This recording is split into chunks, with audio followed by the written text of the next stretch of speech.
Hi guys, today I'm going to be showing you how to make this. This is a hand mudra from Bharatanatyam called Thirupathakam, and I thought it'd be really cute for it to act as both a ring holder, so we can put all our little rings on this fourth finger here, and then the palm we can use for our necklaces or little bits and bobs that we want.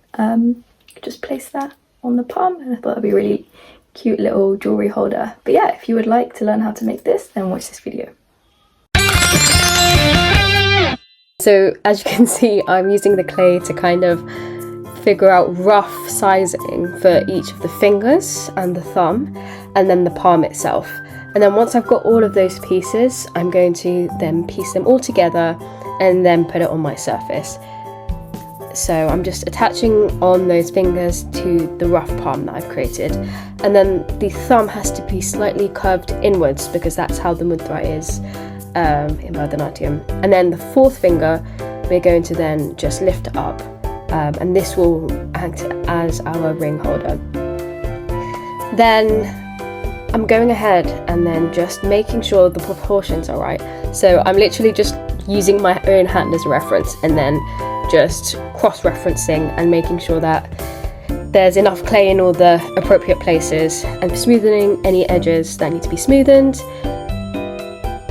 And then also just drawing in those creases and those lines on the fingers. Just use your hand as a reference. I found that was the easiest way to do it rather than looking at a picture online. And then we're going to be working on those creases and lines on the palm as well. You can either use a pencil or you can use like a bladed tool to create these creases. And I'm just using my finger to make it smooth. So I'm drawing in those creases and then I'm going ahead and blending it so that the lines aren't too harsh. And as you can see, I'm covering it all with water just to soften those harsh lines.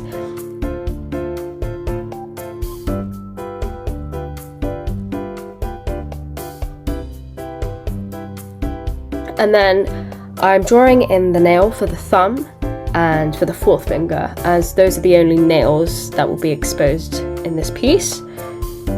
And then I'm going with my slanted bladed tool just to make everything a bit more precise and make the lines a bit more deeper as well. And then if you look at your palm, there's obviously the main lines which form that M shape, and then there's loads and loads of little more subtle lines on the palm. So I'm going ahead and also gently stroking in those lines onto the palm just to make this palm look as realistic as possible. Once your project has dried a bit more, we can then go ahead and sand it down so that the whole piece is looking smooth and looking a bit more realistic. We can just sand out any of those rough edges. Then I'm going ahead with my red acrylic paint and I am covering the tips of all of the fingers in red, because traditionally in Bharatanatyam we paint the tips of our fingertips in red ink and then have a small circle in the palm. So I'm just going ahead and doing that, imitating that with the red acrylic paint on this palm that I've created for this video. And then once you have that, you're pretty much good to go. You can also choose to gloss this with a varnish so that your clay is sealed and it has that shiny appearance. But this is what it should look like. Thank you so much for watching, and yeah, I hope you have fun with your ring holder / jewellery holder.